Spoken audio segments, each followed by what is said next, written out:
Tayfun bana o kadar çok yaklaştı ki, başka kadınlar için sürdüğü o pahalı tıraş kolonyasının kokusunu alabiliyordum. Sesi sadece bir fısıltıydı. Keskin, çalışılmış ve acımasız. Benim paramdan bir kuruşa bile bir daha asla elini süremeyeceksin. Her bir kelimesi bir yargıç kararı gibi çarpıyordu. Mahkeme salonu sessiz bir gücün uğultusuyla Çalandes kriminal amtlanıyordu. Avukatları, annesi, sevgilisi, hepsi benim paramparça oluşumu izlemek için bekliyordu. Ama parçalanmadım. Bakışlarımı masaya, elimin altında duran tek bir beyaz zarfa diktim. İçinde gerçek vardı. Sadece bir itibarı yerle bir etmekle kalmayıp, koca bir mirası küle çevirecek türden bir gerçek. O, benim hala bir euro harcamadan önce izin isteyen o itaatkar eş olduğumu sanıyordu. O an, karşısında oturan kadının hikayenin sonunu çoktan yeniden yazdığını bilmiyordu. Benim adım Julia Weiss ve bu duruşma bitmeden önce sessizliğimin asla bir zayıflık olmadığını öğrenecek. Bu benim stratejimdi. Frankfurt Bölge Mahkemesi'nin salonu bal mumu ve soğuk hava kokuyordu. Yüksek pencerelerden gelen ışık zemine düşüyor ve yansımasını Robert'un kol saatinde buluyordu. Bana kimin güce sahip olduğunu hatırlatmak için her zaman kullandığı o koleksiyon parçalarından biriydi. Tayfun karşımda oturuyordu. Duruşu rahat, neredeyse alaycıydı. Avukatları ise dosyalarını düzenliyordu. Arkasında annesi Louise, yavaş ve disiplinli bir hareketle bacak bacak üstüne atmıştı. İnci kolyesi ışıkta parlıyordu. Bir zamanlar ait olduğum her odada bir şekilde yerimi alan asistanı Clara ise sahneyi kibar bir memnuniyetle izliyordu.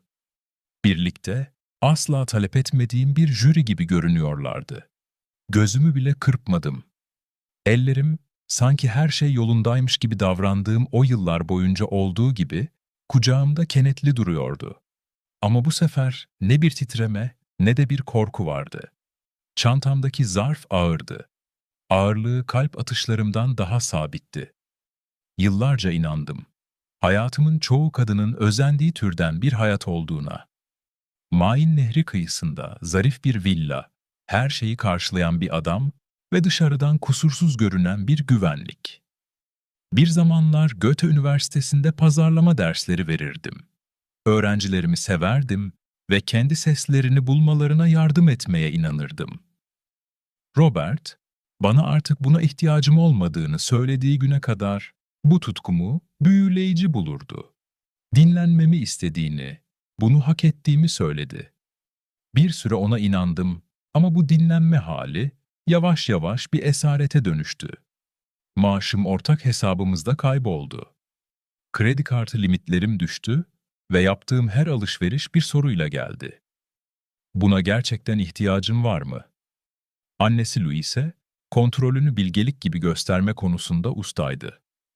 Weiss Aile Vakfı'nı yönetiyordu ve bana sık sık oğlunun başarısının ailenin gururu olduğunu hatırlatırdı. Sadece onun imajını korumalısın, derdi seve seve. İyi bir eş kocasına böyle yardım eder. Tuzak çoktan kapanana kadar onu görmedim. Artık sesi olan bir kadın değil, evlendiğim adamın bir yansımasıydım. Doğum günümde illüzyon iyice kötüleşti ve sonunda bende çatlaklar oluştu. Louise, sanki cömertliğin zirvesiymiş gibi gülümseyerek bana bir kozmetik mağazası hediye çekiverdi. Dakikalar sonra Robert Un yeni asistanı Clara'ya döndü ve bileğine elmas bir bileklik taktı. Robert Un Clara, ya bakışı iş icabı değildi. Çoktan başlamış olan bir şeyin sessiz parıltısıydı. Yemek odasındaki ayna hepimizi içine alıyordu. Gururdan parlayan Louise, zaferden emin, ışıldayan Clara ve ben, solgun, küçük, neredeyse görünmez. O gece anladım ki evimizdeki o kusursuzluk asla sevgi değildi. Adanmışlık kılığına girmiş bir kontroldü ve ben artık bu ikisini karıştırmaktan bıkmıştım. Her şey basit bir şeyle başladı. Tayfun uyuyakaldıktan sonra masada dikkatsizce bıraktığı bir kağıt yığınıyla. En üstteki kağıt bir banka hesap özetiydi. Bir rakam gözüme çarptı. Panama'daki Haven Sun Holdings şirketine yapılan 180 bin avroluk bir havale. Ertesi sabah bunu ona sorduğumda espressosundan başını bile kaldırmadan gülümsedi. "Bu bir yatırım," dedi. "Zaten evrak işlerinden anlamazsın." Yıllardır benim kendimi saf hissetmemi istediğinde kullandığı o aynı tonlamaydı. Ama yeterince anlamıştım. O öğleden sonra bankaya gittiğinde her sayfanın fotoğrafını çektim. Miktarlar, imzalar, yönlendirme numaraları, benim okuyamayacağımı düşündüğü bir hikaye anlatıyorlardı. Bunları internet üzerinden vakfın vergi belgeleriyle karşılaştırdığımda onaylayan imza olarak Louise Nin adını buldum. Desteğiniz bize motivasyon veriyor. Lütfen nereden izlediğinizi yorumlarda paylaşın ve beğendiyseniz abone olmayı unutmayın. O gece e-posta taslakları arasında bir ipucu daha bekliyordu. Clara'dan gelen bir mesaj, "Vakıf transferi tamamlandı. Bir sonraki bloğu pazartesi günü hareket ettiriyoruz." Sadece birkaç kelimeydi ama inkarın son katmanını da söküp atmıştı. Birini aramak, çığlık atmak, dünyaya anlatmak istedim. Burada neler olduğunu birine söylemek istedim. Ama bunun yerine aynanın karşısına geçtim. Bana bakan kadın ağlamıyordu. Hesap yapıyordu. İnşa ettiğim her şey, sunumlarını parlatmasına yardım ettiğim o geç saatler, ona verdiğim her bağlantı ve her fikir, o gerçekte ne olduğunu gizlemek için tüm bunları kullanmıştı. Masamın en alt çekmecesinden, öğrencilerimden birine ait eski bir not defteri çıkardım. Kapağında yıllar önce bir ders sırasında tahtaya yazdığım bir cümle duruyordu. "Bilgi, senden alamayacakları tek şeydir."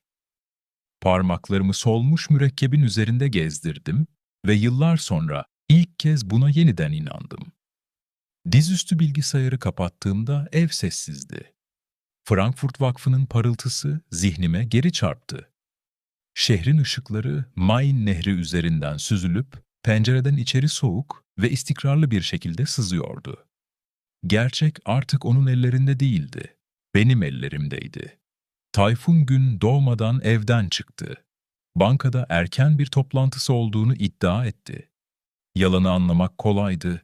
Şarj kablosu olmadan hiçbir yere gitmezdi ve kablo hala mutfak masasının üzerinde duruyordu. Geride bıraktığı sessizlik her zamankinden daha ağır hissettiriyordu. Arabasının bahçe yolundan çıkıp gözden kaybolmasını bekledim ve ardından onun her zaman yasak bölge ilan ettiği o odaya girdim. Bana bir keresinde bu büronun onun dünyası olduğunu söylemişti. Ben ise bunun aslında nasıl bir dünya olduğunu keşfetmek üzereydim. Jaluziler yarı açıktı ve odaya solgun, mavi bir ışık yayıyordu. Toz zerreleri durgun havada kâr taneleri gibi dans ediyordu. Raflarındaki her klasör kusursuzca dizilmişti. Fazla temiz, fazla bilinçli. Bir iş yürüten bir adamın odasından ziyade, kaçış planlayan bir adamın eşyaları gibiydi. Çekmeceleri tek tek açtım. Ta ki en alttaki çekmece yarı yolda takılana kadar. Sonunda pes edip açıldığında onu gördüm. Üzerinde Waste Development Subholdings GmbH damgası olan mor bir dosya. İsim yeniydi ama siyah mürekkeple yazılmış yasal temsilci ismi yabancı değildi. Tayfun Weiss. İçindeki her sayfa, 3 aylık döngülerle alınıp satılan mülkleri listeliyordu. Hepsi nakit. Her bir sayfanın fotoğrafını çekerken ellerim titriyordu. Telefon kamerasının deklanşör sesi sessizlikte yankılanıyordu. Güneş ışığı kağıdı bir bıçak gibi kesiyordu. Parlak, temiz, acımasız. Adaletin bile başlangıcında kendine has bir rengi vardı. Sonra başka bir ayrıntı gördüm. O imza. Louis Weiss. Onay formlarında ismi Robert Un hemen yanındaydı. Ciğerlerimdeki hava boşaldı. Sadece o değildi. Hepsiydi. Miras ve onurdan bahseden aynı aile, bir yardım vakfı adı altında para aklıyordu. Louise'nin eski sözleri zihnime geri döndü. Weiss ailesi her zaman kendisine ait olanı korur. Şimdi ne demek istediğini çok iyi biliyordum. Hala güvenebileceğim tek kişiyle buluşmak için şehri boydan boya geçtim. Marcus Pries, eski öğrencilerimden biri. Şimdi mali suçlar müfettişiydi. Telefonumdaki fotoğrafları incelemeyi bitirdiğinde başını kaldırdı. Sesi kısık ve ciddiydi. Sayın Weiss, ülke çapında bir kara para aklama ağına denk gelmişsiniz. Devam ederseniz iki seçeneğiniz var. Ya savcılıkla işbirliği yaparsınız ki bu rekabet olmadan mümkün değil, ya da onlarla birlikte batarsınız. Ofisinden çıktığımda gökyüzü kararmıştı. Yağmur istikrarlı ve soğuk bir şekilde yağmaya başladı. Elimde sokak lambasının ışığında parlayan bir armanın olduğu kartvizit duruyordu. Hessen Eyalet Kriminal Dairesi, Landeskriminalamt, Mali Suçlar Bölümü. Yağmurun altında dururken tek bir kararın şimdiye kadar olduğum her şeyi yok edebileceğini ya da yeniden inşa edebileceğini biliyordum. Emniyetteki oda eski kahve ve neon ışığı kokuyordu. Karşımda Marcus ve daha önce hiç tanışmadığım bir kadın oturuyordu. Başsavcı Sarah Kern. Bilgisayarını açarken bakışları keskin, tavrı kısa ve öz ama soğuk değildi. Sayın Weiss, bir dava açabilmemiz için doğrulanabilir kanıtlara ihtiyacımız var. İşbirliği yaparsanız dokunulmazlık ve koruma alırsınız. Ellerime baktım. Bir zamanlar öğrenciler için pazarlama diyagramları çizen aynı eller, şimdi etrafında hayatımı kurduğum adamı yok edecek bir belgeyi imzalamak üzereydi. Sesim kararlı ve kısıktı. Bunu intikam için yapmıyorum. Bunu yapıyorum. Çünkü oğlum Elias, babasının gerçekte kim olduğunu bilmeyi hak ediyor. Tanık koruma ve işbirliği sözleşmesini imzaladım. Kalem kağıdın üzerinde kapanan bir kapı sesi gibi gıcırdayarak ilerledi. Bana göründüğünden daha ağır, zarif ve siyah bir tükenmez kalem uzattılar. İçinde bir kayıt cihazı vardı. Yazma gereci kılığına girmiş silahım. Markus'un uyarısı gecikmedi. Bunu kimseye söylemeyin. Ne oğlunuza, ne arkadaşlarınıza. Eğer öğrenirlerse bizi aramak için vaktiniz kalmaz. O akşam eve geldiğimde Tayfun çoktan mutfak kapısının eşiğinde durmuştu. Gözleriyle yüzümü tarıyordu. Ses tonu bir parça fazla sakindi. "Bütün gün neredeydin?" Hafifçe gülümsedim, paltomu çıkardım ve eski bir okul arkadaşımla buluştuğumu söyledim. Hani o her zaman bir erkeği elinde tutamayacak kadar özgürlükçü olduğunu iddia ettiği arkadaşımla. Ağzı, eskiden yanlışlıkla karizma sandığım o küçümseyici sırıtışla kıvrıldı. Beni yanağımdan öptü. Adam bana çarptı. Tıraş kolonyasının kokusu, neredeyse barut gibi metalik ve keskin bir kokuyla karışıyordu. Sahip olduğu her şeyin her zaman ona ait kalacağını fısıldadı. Bakışlarına karşılık verdim, sustum ve içimden şunu düşündüm. Ve senin göremediğin her şey yakında benim olacak. Gecenin ilerleyen saatlerinde kalemin düğmesine ilk kez bastım. Tayfun ofisindeydi ve Luisa ile telefonda konuşuyordu. Sesi, Panama dökümleri ve bir sonraki transfer hakkındaki her kelimeyi yakalamaya yetecek kadar net geliyordu kapının arkasından. Konuşma bittiğinde kaydı durdurdum ve dosyayı şifreli olarak Marcus A. gönderdim. Kalemi bir an daha elimde tuttum ve onun sadece plastik ve metalden ibaret olmadığını anladım. O, bilginin hala güç demek olduğunun kanıtıydı. Ev artık bir yuva gibi hissettirmiyordu. Bir sahneydi, dinleme cihazlarıyla donatılmış bir sahne. Landeskriminalamt, Eyalet Kriminal Dairesi ile anlaşma imzaladıktan 3 hafta sonra, yatak odasındaki komodinin üzerinde Robert Ann kol saatini buldum. Bu tuhaftı. Çünkü banyo dışında onu asla çıkarmazdı. Yan tarafındaki küçük bir düğmeye bastığımda, minik kırmızı bir ışık yanıp söndü. Kayıt yapıyordu. Beni dinliyordu. Kalbim kaburgalarıma vurmaya başladı ama kendimi sakin olmaya zorladım. Kalemi kıyafetlerimin arasına yerleştirdim. Saati tam bulduğum şekilde yerine koydum ve onun beklediği rolü oynamaya başladım. Yavaş yavaş aklını yitiren, korkmuş ve kırılgan bir eş. Louis, ağır parfümü ve sahte endişesiyle ailenin onurunu korumam gerektiğini hatırlatmak için uğradı. Başımı salladım ve gülümsedim. Weiss ailesi görünüşü nasıl kurtaracağını her zaman bilirdi. Buradaki ironiyi fark etmedi bile. Her perşembe sivil bir polis memuru koridordaki bir vazoya sakladığım USB belleği gelip alıyordu.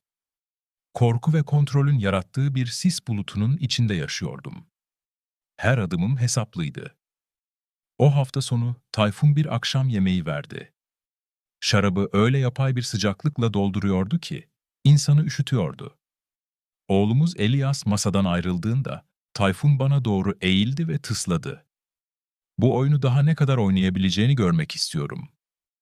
Gecenin ilerleyen saatlerinde Elias bana babasını soruşturup soruşturmadığımı sordu. Ona baktım ve nazikçe, "İnsanlar gerçekten korktuklarında, gerçeğin yerine geçecek yalanlar inşa ederler," dedim. 8. haftada duvarlar daralmaya başladı. Tayfun ev personelini işten çıkardı. Şifreleri değiştirdi. Ancak paranoya hata yaptırır. Bir sabah bir e-posta açtım. Konu: JW Panama transfer onayı. Yanlışlıkla bana göndermişti. Ağındaki başka bir JW yerine Julia Weiss A ek dosya. Gizlenen her hesabı, her numarayı, her paravan şirketi ifşa ediyordu. Doğrudan savcılığa ilettim. Louis'nin Büyük Barışma Partisi'nde Clara yanıma yaklaştı. Elindeki şampanya kadehi titriyordu. "E-postamı okudun, değil mi?" "Evet." Ona sadece soğuk ve anlaşılmaz bir şekilde gülümsedim. "Bu dünyada çok fazla Jade Way var, Clara." Daha sonra kütüphanenin yakınında durdum. Louis'nin sesi duvarın arkasından boğuk geliyordu ama cebimdeki kalem için yeterince yüksekti. "Eğer ağzını açarsa bunu hallederim. Kalıcı olarak." Kayıt tuşuna bastım ve kaderlerini mühürledim. O gece güvenli telefonumda bir mesaj belirdi. Mahkeme duruşması için operasyon kararı alındı. Dizüstü bilgisayarımı kapattım ve Frankfurt un ışıklarının karanlığı delmesini izledim. Tayfun bir keresinde oyunun kurallarını anlamadığımı söylemişti. Şimdi onları yeniden yazmıştım. Pazartesi sabahı mahkeme salonu hınca hınç doluydu. Her koltuk muhabirlerle ve bir zamanlar düğünümüzde kadeh kaldıran insanların o parlatılmış yüzleriyle doluydu. Desteğiniz bize motivasyon veriyor. Lütfen nereden izlediğinizi yorumlarda paylaşın ve beğendiyseniz abone olmayı unutmayın. Tayfun'un ön sırada özel dikim takımı kadar pahalı görünen iki avukatının yanında oturuyordu. O sarsılmaz, zaferden emin sırıtış yüzüne adeta kazınmıştı. Arkasında Louise, Hermes çantasına bir tılsım gibi tutunmuştu. Clara ise yanında, birlikte inşa ettikleri illüzyona hala inanarak mağrur bir şekilde bekliyordu. Salona sessizce, sade gri bir elbiseyle girdim. Takı takmamıştım. "Bırakın güçsüzlüğü görsünler," diye düşündüm. "Bırakın beni son bir kez daha hafife alsınlar." Robert, un avukatı ilk sözü aldı. Ses tonu pürüzsüz ve çalışılmıştı. "Bayan Weiss'in ne bir kariyeri, ne bir mal varlığı var. Kocasının başarısına hiçbir katkıda bulunmadı. O sadece adamın parasını istiyor." Her kelime, hedefi belli bir saldırı gibi havada uçuşuyordu. Ama yerimden kıpırdamadım bile. Sonra benim avukatım yavaşça ayağa kalktı. Hakimin kürsüsüne mühürlü beyaz bir zarf bıraktı. "Sayın Hakim, bu müvekkilim tarafından sunulan ve Frankfurt Başsavcılığı tarafından doğrulanmış ek bir belgedir." O da bir anda buz kesti. Tayfun kaşlarını çattı. Louise öne eğildi, inci kolyesi boynunu sıkıyor gibiydi. Clara nefes almayı bıraktı. Hakim Grün zarfı açtı ve satır satır okudu. Yüz ifadesi değişti. Önce bir kafa karışıklığı, sonra inanmazlık, ve sonunda bir kahkaha patlattı. Basık havayı yırtıp geçen keskin, aydınlık bir kahkahaydı bu. "Oh, bu iyi. Bu gerçekten çok iyi." Robert, sesi titredi. "Neler oluyor burada Sayın Hakim?" Hakim Gur'un başını kaldırdı.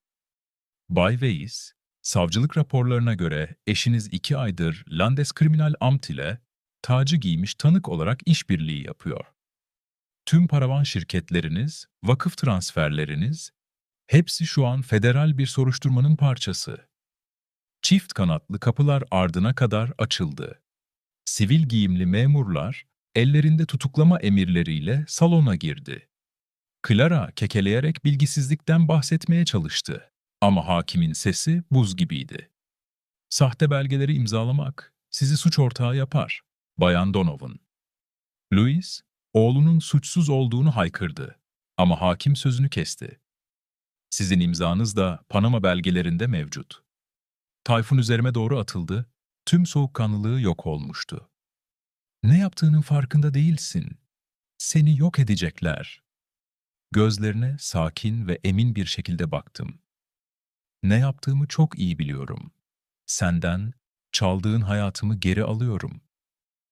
Memurlar ellerini arkadan kelepçelerken basının flaşları odayı aydınlatıyordu. Hakim Gur'un tokmağını bir kez vurdu. Gülümsemesi ince ama nettir. "Adaletin," dedi. "Kendine has bir mizah anlayışı vardır." Duruşmadan 3 hafta sonra bile Frankfurt, Weiss ailesini konuşmayı bırakmadı. Gazeteler ve ekranlar manşetlerle çığlık atıyordu.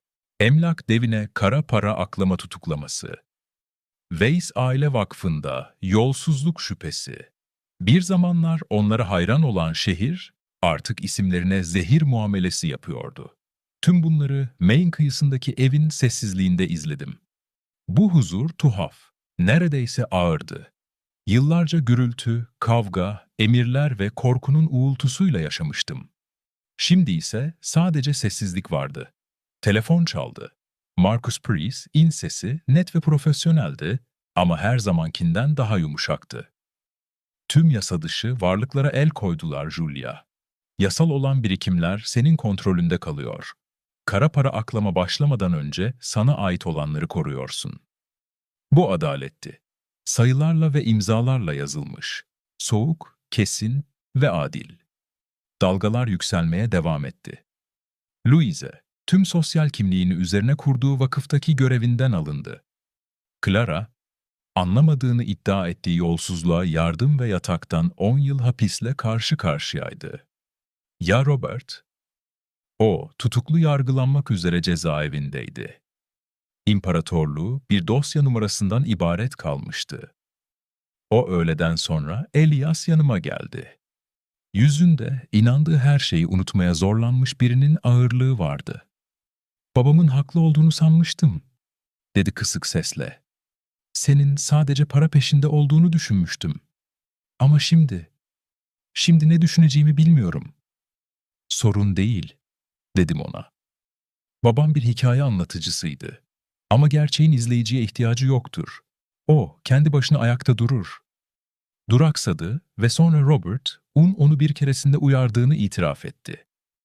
"Eğer annen bir gün bana karşı durursa, onu yok ederim."